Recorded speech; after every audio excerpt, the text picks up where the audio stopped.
नमस्कार विद्यार्थी मित्रांनो, जीनियस कॉमर्स क्लासेस लोहा या युट्यूब चॅनल मध्ये आपलं स्वागत आहे।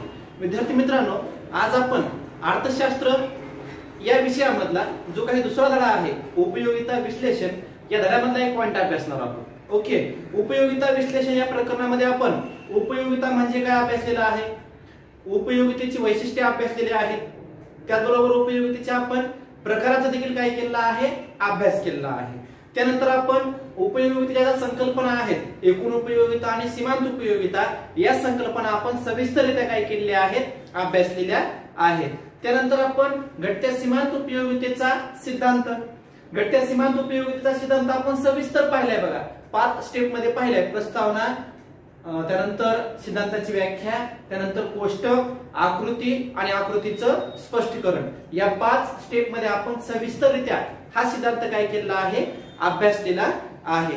त्यानंतर आपण घटत्या सीमांत उपयोगितेच्या सिद्धांताची ग्रहिते अभ्यासलेली आहेत। ओके, आणि सोबतच आपण घटत्या सीमांत उपयोगितेच्या सिद्धांताला असणारे काय बघितलेले आहेत, अपवाद अभ्यासलेले आहेत, बघितलेले आहेत। ओके, तर आजच्या भागामध्ये आपल्याला अभ्यासावयाचा आहे घटत्या सीमांत उपयोगितेच्या सिद्धांताच्या मर्यादा किंवा टीका। आता घटत्या सीमांत उपयोगितेच्या सिद्धांताची जी ग्रहिती आहेत, ठीक आहे, ही ग्रहिती कायम असतील तरच हा सिद्धांत काय होतो, खरा ठरतो।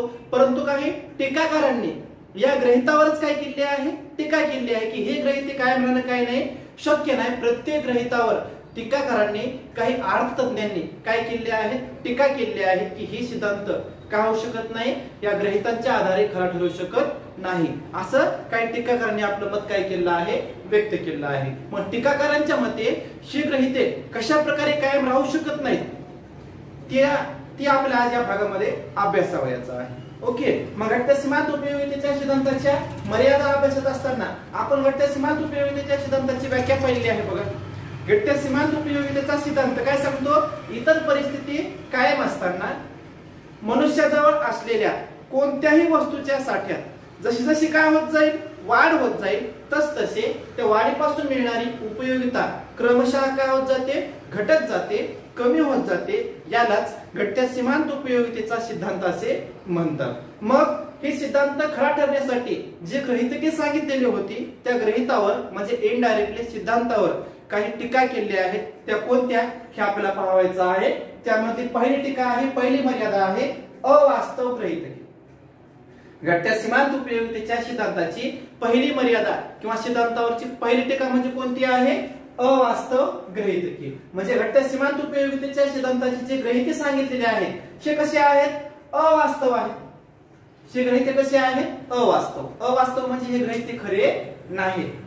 कशा प्रकारे खरे नाहीत, कारण सिद्धांत काय सांगतो की वस्तुशवनामध्ये सातत्य असेल, वस्तूचा एकजिन्सीपणा असेल, या ठिकाणी सांगितलं बघा, एकजिन्सीपणा, सातत्य, स्थिरता, विवेकशीलता, हे जे गृहीतके आहेत, हे गृहीतके एकाच वेळी कायम राहणं काय नाही, शक्य नाही। काही सर्व परिस्थिती एकदाच घडून येऊ शकते का, येऊ शकत नाही। पण सिद्धांतच काय सांगतो की ही जर सिद्धांत खरा ठरायचा असेल तर हे वस्तूचा एकजिन्सीपणा असायला पाहिजे, वस्तुशवनामध्ये काय असायला पाहिजे, सातत्य असायला पाहिजे, त्याचबरोबर उपभोक्त्याच्या आवडी निवडी सवयीमध्ये काय असायला पाहिजे, स्थिरता असायला पाहिजे, त्याचबरोबर उपभोक्ता कसा असला पाहिजे, विवेकशील असला पाहिजे। पण प्रत्येक वेळेसच वस्तूमध्ये एकजिन्सीपणा असेलच सांगता येते का, सांगता येत नाही। कारण वस्तू आपण पाहतो की वेगवेगळ्या वस्तूंचे देखील व्यक्ती काय करत असतो, सेवन करत असतो। त्याचबरोबर वस्तुशवनामध्ये सातत्य, बऱ्याच वेळा आपण पाहतो की वस्तुशवनामध्ये देखील सातत्य कधी कधी राहत नाही। त्याचबरोबर उपभोक्त्याच्या आवडी निवडी सवयी जे आहेत हे नेहमी स्थिरच राहतील, सांगता येते का, सांगता येत नाही। किंवा आपल्या प्रत्येकाच्या आवडी निवडी स्थिर ठेवणं थोडं शक्य आहे का आजच्या काळामध्ये, शक्य नाही। कारण प्रत्येकाच्या आवडी निवडी सवयी कशा आहेत, वेगवेगळ्या आहेत आणि स्थिर ठेवणं काय नसते, शक्य नसते। त्यानंतर विवेकशीलता, आपल्या ह्या सिद्धांताचा म्हणजे एकंदरीत ही सिद्धांत खरा ठरवण्यासाठी जो उपभोक्ता आपण गृहीत धरलेला आहे तो विवेकशीलच असेल, त्याची मानसिक अवस्था योग्यच असेल, सांगता येते का, पूर्णपणे सांगता येत नाही। म्हणजे एकंदरीत हे सर्व गृहीतके एकाच वेळी कायम राहू शकत नाही। म्हणून घटत्या सीमांत उपयोगितेच्या सिद्धांताची पहिली मर्यादा आहे की या सिद्धांताची जी गृहीते आहेत ती कशी आहेत, अवास्तव आहेत, म्हणजे खरे गृहीतके नाही। ओके, म्हणजे हे गृहीतके या सिद्धांताला योग्य तो काय देऊ शकत नाही, न्याय देऊ शकत नाही, असं काही टीकाकारांचं काय आहे, मत आहे। म्हणून घटत्या सीमांत उपयोगितेच्या सिद्धांताची पहिली मर्यादा आपण काय अभ्यासली, अवास्तव गृहीतके। त्यानंतर 2 नंबरची मर्यादा आहे संख्यात्मक मापन. घटत्या सीमांत उपयोगितेच्या सिद्धांताची 2 नंबरची मर्यादा काय आहे? संख्यात्मक मापन. मग सिद्धांत काय सांगतो की वस्तूचं संख्येमध्ये काय करता आलं पाहिजे, उपयोगितेचं संख्येमध्ये काय करता आलं पाहिजे, मोजमाप करता आलं पाहिजे, तरच हा सिद्धांत काय होतो, खरा ठरतो. म्हणजे घटत्या सीमांत उपयोगितेचा सिद्धांत खरा ठरण्यासाठी ज्या वस्तूचं आपण सेवन करतो त्या वस्तूपासून मिळणाऱ्या उपयोगितेची काय करता आली पाहिजे, बेरीज करता आली पाहिजे, म्हणजे संख्यात्मक स्वरूपात मोजमाप करता आलं पाहिजे. परंतु वास्तव हे आहे की उपयोगितेचं मोजमाप करण्याचं कसल्याही प्रकारचं साधन काय नाही, उपलब्ध नाही. म्हणून एखाद्या व्यक्तीनं एखाद्या वस्तूचं सेवन केल्याच्या नंतर त्याला त्या वस्तूपासून किती उपयोगिता मिळाली हे सांगणं किंवा मोजमाप करणे शक्य आहे का? शक्य नाही. परंतु डॉक्टर मार्शल काय सांगतात की हा सिद्धांत खरा ठरावायचा असेल तर उपयोगितेचं संख्येमध्ये काय करता आलं पाहिजे, मोजमाप करता आलं पाहिजे. परंतु टीकाकारांचं मत काय आहे की उपयोगिता मोजण्याचं कोणतंही साधन काय नाही, उपलब्ध नाही. त्यामुळे उपयोगितेचं संख्यात्मक मापन करणं काय नाही, शक्य नाही. आणि तुम्ही समजा मोजमाप करता आलं पाहिजे म्हणून साहेब, म्हणजे मोजमाप केलं तरच हा सिद्धांत काय होतो, खरा ठरतो. परंतु प्रत्यक्षात उपयोगितेचं काय करता येत नाही, संख्यात्मक स्वरूपात मोजमाप करता येत नाही. म्हणून संख्यात्मक मापन ही एक घटत्या सीमांत उपयोगितेच्या सिद्धांताची काय आहे, मर्यादा आहे. कारण त्या उपयोगितेचं काय करता येत नाही, मोजमाप करता येत नाही. हा, ती आपण कमी जास्त थोडी अशी आपण सांगू शकतो, थोडी जास्त कमी आपण काय करू शकतो, सांगू शकतो. परंतु कोणत्याही संख्येमध्ये अचूकपणे आपण मोजमाप करून काय करू शकत नाही, सांगू शकत नाही. म्हणून दुसरी मर्यादा आहे संख्यात्मक मापन. ओके, मग घटत्या सीमांत उपयोगितेच्या सिद्धांताच्या आपण मर्यादा अभ्यासत आहोत, या सिद्धांतावर केलेल्या टीका अभ्यासत आहोत. असे आपण किती मर्यादा अभ्यासल्यात? 2. पहिली बघितली अवास्तव गृहीतके, दुसरी संख्यात्मक मापन. ठीक आहे. त्यानंतर आणखी याच्या संख्यात्मक मापन मध्ये सांगता येईल की उपयोगितेचं संख्यात्मक मापन काय करता येत नाही, कारण उपयोगिता ही संकल्पना कशी आहे, मानसशास्त्रीय संकल्पना आहे. उपयोगिता ही संकल्पना कशी आहे, मानसशास्त्रीय संकल्पना आहे. त्यामुळं उपयोगिता ही संख्येमध्ये काय करणे शक्य नाही, मोजमाप करणे शक्य नाही. ओके. त्यानंतर 3 नंबरची मर्यादा आहे अविभाज्य वस्तू. घटत्या सीमांत उपयोगितेच्या सिद्धांताची तिसरी मर्यादा कोणती आहे, अविभाज्य वस्तू. सिद्धांत काय सांगतो की जर वस्तूचं छोट्या छोट्या भागामध्ये काय करता आलं, विभाजन करता आलं तरच हा सिद्धांत काय होतो, खरा ठरतो. कारण कोणत्याही वस्तूचं सेवन करत असताना वस्तूचं छोट्या छोट्या भागामध्ये काय करता आलं पाहिजे, विभाजन करता आलं पाहिजे. आणि छोट्या छोट्या भागामध्ये विभाजन केल्याशिवाय व्यक्ती त्या वस्तूचं काय करू शकत नाही, सेवन करू शकत नाही. म्हणजे हा सिद्धांत फक्त ज्या वस्तूंचं छोट्या छोट्या भागामध्ये विभाजन करणं काय होते, शक्य होते, अशा वस्तूंनाच काय होतो, लागू पडतो. परंतु आपण पाहतो की या भूतलावरती अशा काही वस्तू आहेत की ज्या वस्तूचं छोट्या छोट्या भागामध्ये विभाजन करणं, छोट्या छोट्या संख्येमध्ये म्हणजे एकंदरीत समजा एकापेक्षा जास्त संख्येमध्ये खरेदी करणं काय नसते, शक्य नसते. उदाहरणामध्ये मोटरसायकल आहे, मोटारसायकल. ठीक आहे ना. आता मोटरसायकल आपण पाहतो की खरेदी करत असताना आपण ते एकाच नगामध्ये खरेदी करतो. असं होते का, आपण स्वतःसाठी समजा 10 ते 12 मोटरसायकल एकदाच खरेदी करतो आणि प्रत्येक मोटरसायकलचा आपण थोड्या थोड्या भागामध्ये आपण विभाजन करून त्याचा लाभ घेत असतो. असं होते का, नाही होत. कारण मोटरसायकल आपण एकाच संख्येमध्ये खरेदी करतो. त्यामुळे मोटरसायकलची सीमांत उपयोगिता जाणून घेणं शक्य आहे का, शक्य नाही ना.